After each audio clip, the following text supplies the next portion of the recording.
കാലിക്കറ്റ് സർവകലാശാല ലോക് ഭവനിൽ നടത്തിയ പുസ്തക പ്രകാശന ചടങ്ങിൽ കാവിക്കൊടിയേന്തിയ ഭാരതാംബയുടെ ചിത്രവും ഇടതുപക്ഷ സിൻഡിക്കേറ്റ് അംഗങ്ങൾ പരിപാടി ബഹിഷ്കരിച്ചു. മുസ്ലിം ലീഗ് കോൺഗ്രസ് അംഗങ്ങൾ പരിപാടിയിൽ പങ്കെടുത്തു.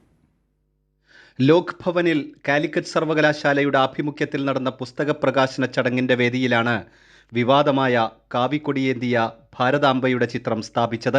ഇടതുപക്ഷ സിൻഡിക്കേറ്റ് അംഗങ്ങൾ ബഹിഷ്കരിച്ച ചടങ്ങിൽ BJP സിൻഡിക്കേറ്റ് അംഗത്തോടൊപ്പം മുസ്ലിം ലീഗ് കോൺഗ്രസ് അംഗങ്ങളും പങ്കെടുത്തു. 6 മാസം മുമ്പേ പ്രസിദ്ധീകരിച്ച് ആമസോണിൽ ലഭ്യമായ പുസ്തകമാണ് തെരഞ്ഞെടുപ്പ് ചട്ടങ്ങൾ നിലനിൽക്കെ ചാൻസലർ രാജേന്ദ്ര വിശ്വനാഥ് ആർലേക്കർ പ്രകാശനം ചെയ്തത്. മുൻ കേന്ദ്രമന്ത്രിയും കേരള സർവകലാശാലയുടെ vice ചാൻസലറുമായിരുന്ന doctor John മത്തായിയെക്കുറിച്ച് Bakhtiyar K Dadabhai എഴുതിയ ഹോണസ്റ്റ് ജോൺ എന്ന പുസ്തകത്തിൻ്റെ പ്രകാശനമാണ് കാലിക്കറ്റ് സർവകലാശാലയുടെ ആഭിമുഖ്യത്തിൽ ലോക് ഭവനിൽ നടന്നത്.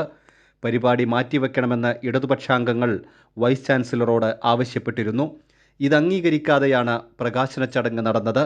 കാലിക്കറ്റ് സർവകലാശാല താൽക്കാലിക വൈസ് ചാൻസലറും കോൺഗ്രസ് അനുകൂല അധ്യാപക സംഘടനാ നേതാവുമായ ഡോക്ടർ P. രവീന്ദ്രനാണ് ചടങ്ങിൽ സ്വാഗതം പറഞ്ഞത്.